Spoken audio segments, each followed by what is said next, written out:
This is Aditi, founder of Adrich, and we're really excited here today to present at the product and concept testing. We really look forward to a very fun interactive sessions. I know there is a time for Q&A at the end of the session, so um, look forward to interacting more there and welcome any questions. But today we'd like to showcase our technology that really brings scale, agility, and speed to your research methodologies by using AI and IoT or Internet of Things technology. A quick background about Adrich. We started as a research project in Carnegie Mellon, and ever since we have been in market and have worked with great partners, including Amazon and Clorox, specifically in the CPG markets. And we are backed by very strong investors and venture capitalists, including Sony, Innovation One, and Plug and Play in Silicon Valley. So, really, the problem we're trying to solve is that a lot of times the consumer really remains a mystery, right? Are they using my product? What kind of consumers are using my product? Or are they using the product once and throwing it out, right? So there's like very limited visibility beyond the retail store. And we said, what if you could see what really happens to your product post purchase inside of consumer homes, and really how consumers interact with your product, and you can really engage them in a very, very timely manner. So we at Adrich are really trying to help CPG uncover true product usage behavior insights by using IoT and AI powered sensor technology. And how the platform really works is there are four parts to it. There is a smart sensing product label. I'll show you samples in a bit.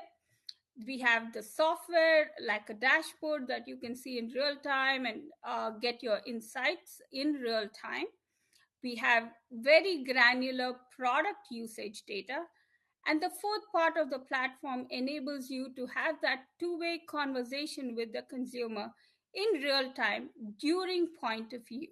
So it gives you a full 360-degree view of how consumers are interacting with your product with technology and not really being very intrusive into their day to day. So you're going to get true usage compared to a biased view, or rather, some amount of self reported data. So, how does this all work? Basically, there is a peel and stick product usage label. So, this I can show you some samples. Please see the video and on the camera. You can see that this label is just a peel and stick. So, it's as simple as sticking it to any product that you have on market, or it applies to new products as well. I have a couple of other samples, so you can see that this is pretty um, simple, it's non-intrusive, and yet doesn't come in the way of consumers using the product. And we have one more version where you can really embed it behind the product label here, like in this detergent bottle, where it's seamless and consumers know that there's something smart, but doesn't come in the way of using their product. So it's a Bluetooth enabled IoT sensor product that basically goes outside and it starts tracking usage. So basically, it has a very unique sensing algorithm that tracks the amount remaining in the product at any point in time. It talks Bluetooth into a phone and an app that we ask the consumers to install one time. And there is no pairing, or there is no very it's a very easy setup. They don't have to pair or do anything. It's autonomous data collection. So as they use the product, it'll autonomously talk Bluetooth to the phone. Then it uses the phone's 4G or Wi-Fi and gets the data into our backend servers, and we present it as a dashboard. So now I'll take you through a live product demo. I'll quickly switch my screen.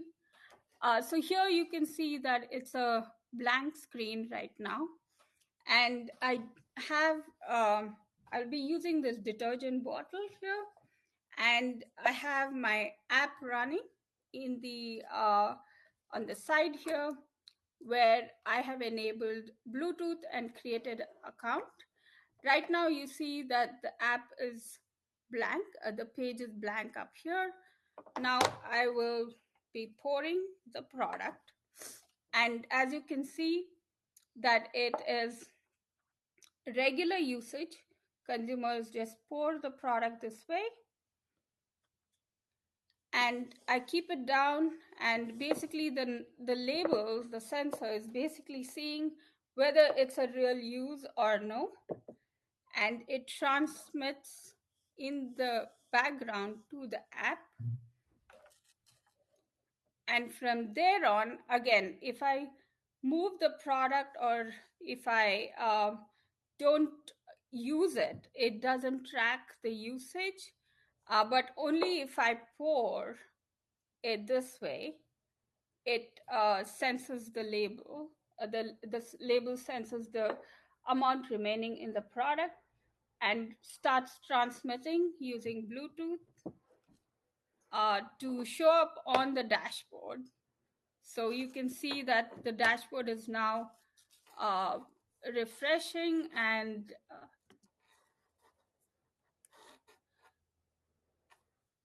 give me just 1 second.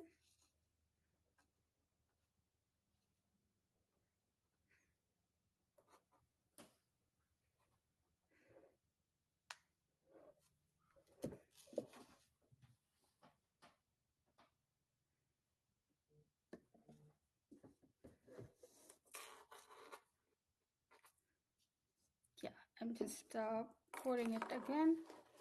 So this point, we will just show you the video.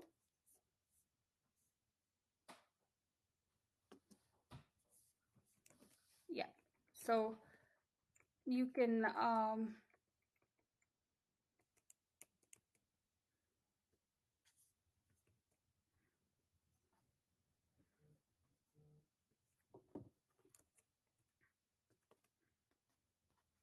yeah, so here you can see that the dashboard showed up in terms of the number of uses, the amount remaining, and it's real time. So you can see the time of use here, and the time that it showed up over here. And this is how each label has a unique ID. And every time I pour, it'll actually show update in real time. So once again, how this all works is that the sensor has the label has three unique sensors. One is a motion sensor, so if I just move the product, it won't pick up. It'll pick up only actual usage. So you can see now that it's updating again with my second pour, and it changed the amount remaining to 85% to 2 uses that I did just now.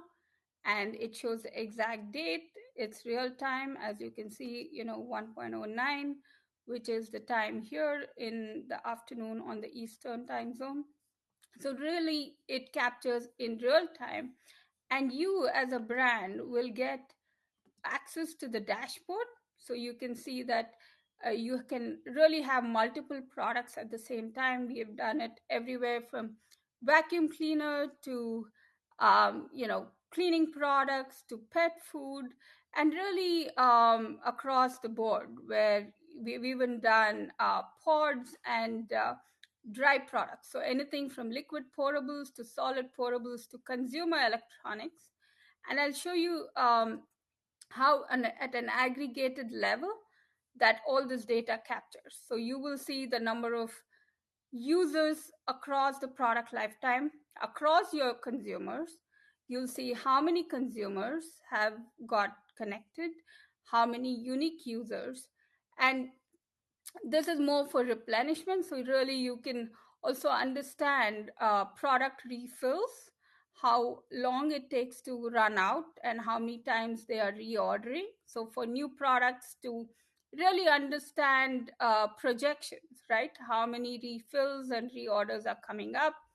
These are used for marketing. A lot of brands use this for marketing insights, most popular days of use during the week, to really understand when they can market and get the maximum ROI of all the marketing campaigns, most popular times, frequency between use, and the location. So these can be used for in home versus out of home usage.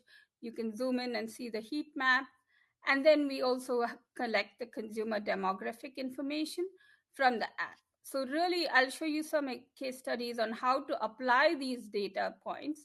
But really, you can also understand in terms of the refills, and for new product categories like the whole nowadays there's refill and reuse. So we also are able to detect when a product can be uh, is it being refilled, with the new keeper bottle and the refill use case. We can even get you whether it's been refilled or they're buying the product and not refilling it. And this, of course, gives you the point of replenishment. The other part of our platform is that two-way communication. So at any point in time, you can actually set triggers, put a link to the survey, or have your own survey monkey. Or right now we are integrated with survey monkey, but you can really put any of the survey links. And we have all this business logic. So you can actually set triggers for n days without use, which means for new products, especially if they're not using it for a couple of days, you can send a trigger automatically. We have at point of replenishment, we have different business logic that you can apply, and you can add any messaging here and change it in real time as well. And we have text and email as the mode of engagement. So the surveys can go out as emails or as text. And all of this data, once it's aggregated, it gets integrated into our system, and you can really download it as a CSV. So at any point in time, you're able to get real consumer data. And you can, it is all downloaded at an aggregated level. So you don't really get the individual consumer name or PII for GDPR purposes, but you're able to see at an aggregated level as well as an individual consumer data, but at a masked individual consumer data. So you can really use this for segmentation purposes, which I'll show you some examples on. So that's really how the technology works. And now I'll take you through some of the examples of how we've used it in market, how brands have really taken this to the next level of uncovering true product usage and true consumer behavior. So a couple of the insights that we've done is, of course, you can get the basic data of usage frequency and rate of consumption, to the point of when they open the product to when they're running out. You can use it for habits and regimen compliance. And our two-way communication is very powerful, because if you're seeing data that you don't understand why that's happening, you can really set triggers to get that survey sent out during point of use. And because it allows consumers to respond immediately uh, at the job occasion or at the usage occasion, you're going to get a lot more quality in terms of the feedback. And that will answer your why that's happening questions. And then we've really seen this as a powerful tool to test your marketing. And I'll walk you through some case studies there. But again, you can understand your marketing mix in terms of product packaging, messaging, and segmentation. That really helps you drive more usage as well as expand your consumer base. So, in that sense, let's dive into some of the case studies. So, what is true usage behavior, right? And We did this with a global consumer brand where, specifically in the detergent product category.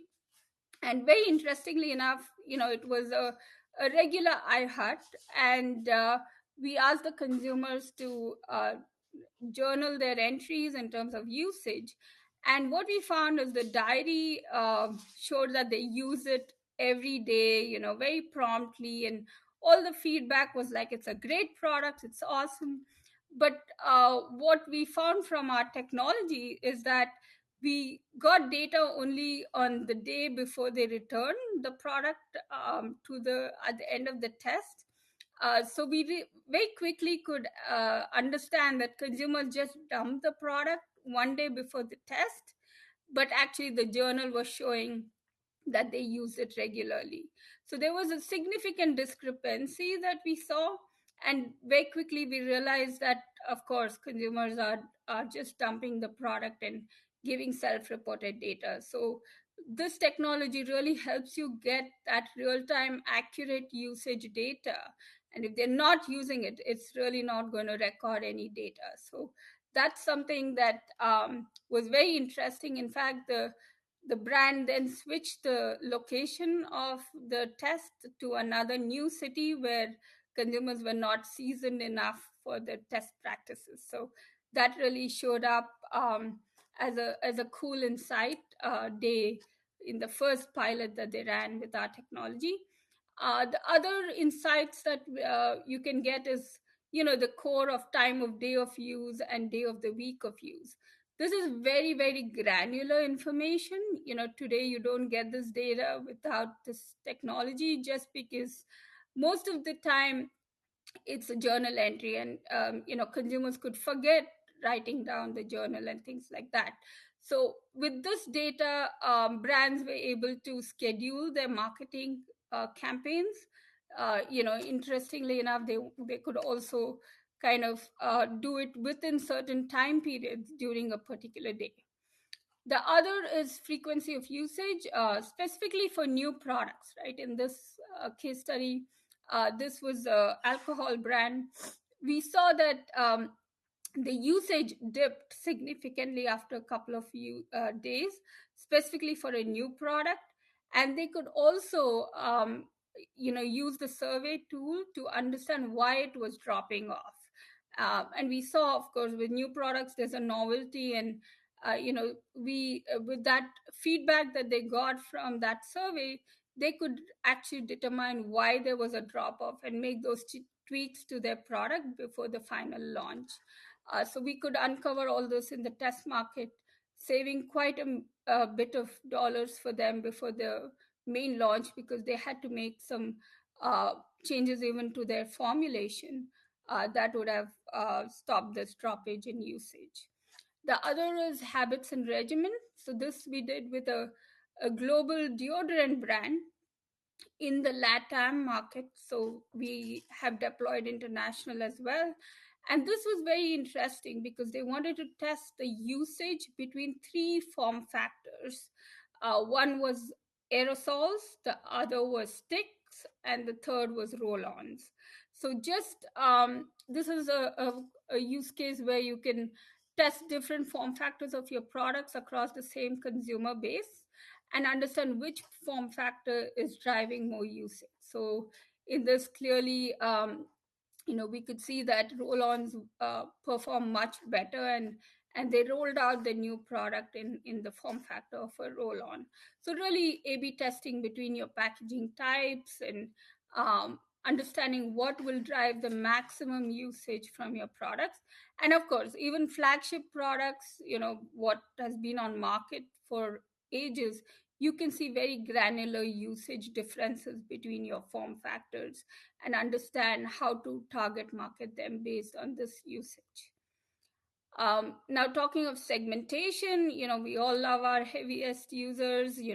We want to understand who they are and how we could replicate that to other user categories. So this we can uncover through basic actual usage.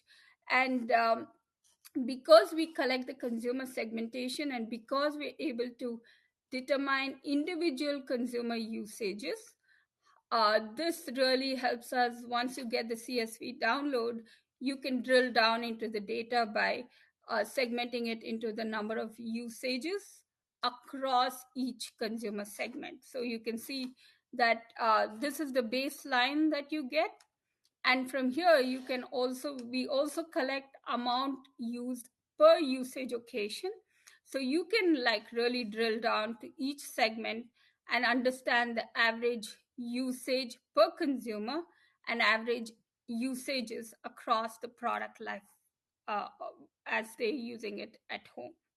So that calls for the basic consumption usage, but then you can also get rate of consumption, right? So between your heavy and light users, what's kind of the rate of consumption, and understanding what are those levers that actually drive consumption. And this insight could even help you convert your light users to heavy users, basically increasing your product usage and expanding your consumer base. So this was very powerful for an alcohol brand. They were launching it in a new test market. It was a flagship brand, but a new market. And they were able to really understand and position a go to market strategy based on that, and also expand to lighter users. And now you want to understand the profile of your heavy users, right? So you got a high level understanding, okay, these are my heavy users. So now with our consumer data, you can actually profile the heavy users. So, in this case study, it was a beverage brand, and we found that the male, older, and non-category users, that is key here, that the non-category users were actually showing very good signs of adoption here. So it really gave the brand a whole new category to market to, and really expand the consumer base. So I think that has been very powerful in terms of this tool. And coming to the third use case of marketing mix, we are always trying to find what is the best ROI of our marketing. And usually it's a bit harder, but with our technology, you can really do a hyper targeting of marketing with consumers, and not just the understanding which consumer to market to, but also what kind of marketing. In this case study, this was actually a food brand, where we had A/B testing of different types of messaging. And we found that one particular messaging, and they use our two-way platform for this.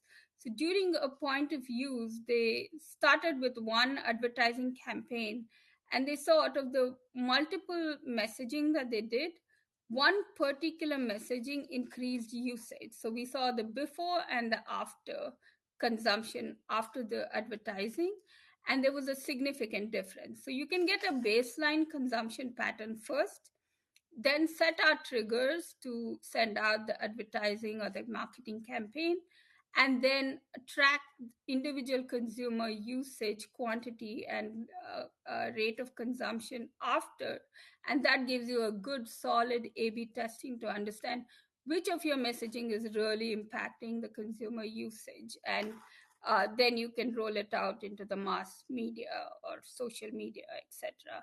So this was a very interesting case study, and we applied that even for Hidden Valley Ranch, the seasoning product, one of our partners. This was actually very cool in terms of the basic packaging that they could really determine within a week of launching the study. They found that consumers were having trouble getting the product out of the packaging. So very quickly we changed the packaging, and it changed the usage behavior. Also with the point of use messaging, they were able to receive feedback and understand what was really happening. So we had set this trigger on first use, and because they were able to understand and get feedback that consumers are having trouble getting the product out, we changed the packaging, and it gave very actionable results right then and there. So it brings in the agility in terms of, like, if you want to change based on how the product is behaving.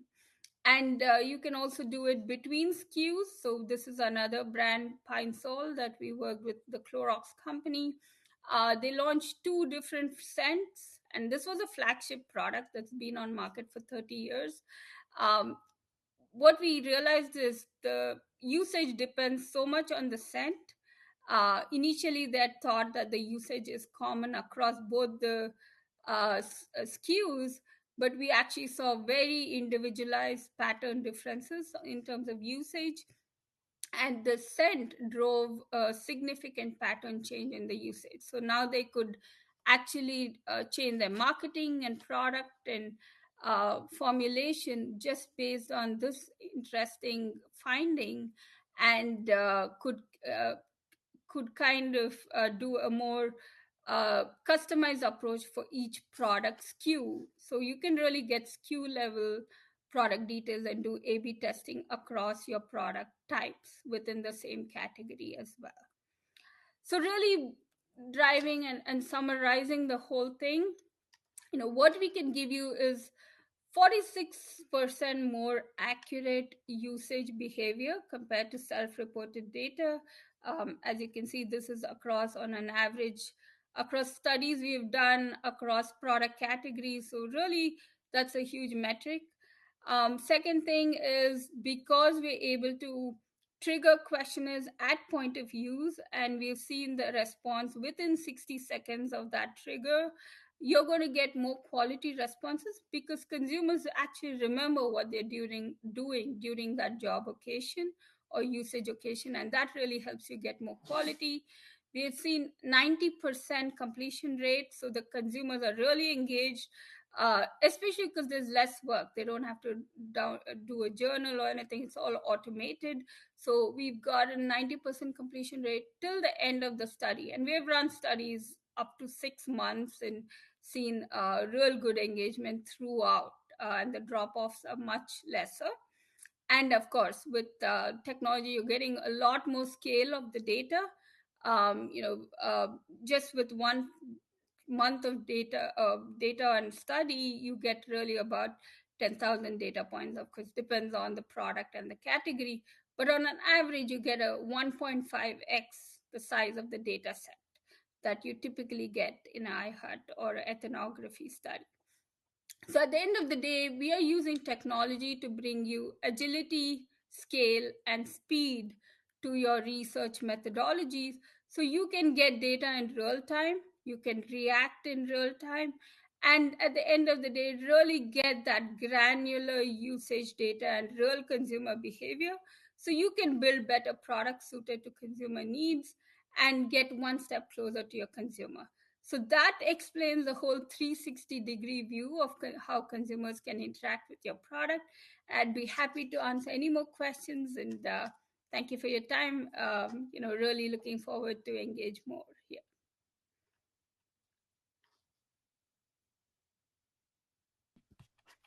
Thanks so much, Aditi. This was a fantastic presentation. It looks like we are running out here on time. We probably have time to answer one question. It looks like we had one come in from the audience. It says, overall, this is a very innovative solution and whole entire product category of smart packaging that can track usage. Wow. Looks like we've currently used it only in research and testing. Do you plan on rolling this out in all retail products or for real world end users, or keep it in testing? Yeah, very interesting question. We did start with market research, but of course, there's a big use case of a smart replenishment, which we have in fact launched in Europe, where it's with a brand called Oliveri. It's an olive oil product. Basically, it's a keeper bottle with our smart sensing label on it, and it detects when you run out and automatically reorders, and we route that reorder to the e-commerce website, and the brand is able to ship the next refill. And that way it has set up a closed feedback loop, so you are still going to get very granular usage data, but it also has a very strong commercial application where you're basically setting up for smart replenishment, which is more a need based subscription service than a calendar base that exists today. And we've seen at least a 33% increase in reorder rates and 33% increase in lifetime value of the consumer for the brand just with this auto replenishment use case. So yes, to answer your question, we do have a commercial application, specifically more for e-commerce right now, but we do see it expand into brick and mortar and all retail eventually. But right now we are doing it. We also integrated with Amazon. We have a partnership with them. So we do have it available for online retail at the moment. Awesome. Well, thank you so much for asking or answering that question. I am seeing a few more questions come in. Unfortunately, we are out of time. We've got to go to the next session. But with that being said, if you have any additional questions for Adrich, make sure to reach out to their team. We do have a book a time with them button at the base of this page. Aditi, thank you so much for such a great presentation. And thank you, everybody, for being here. Thank you, everyone. And please reach out. We'd love to answer your questions. Thank you for your time.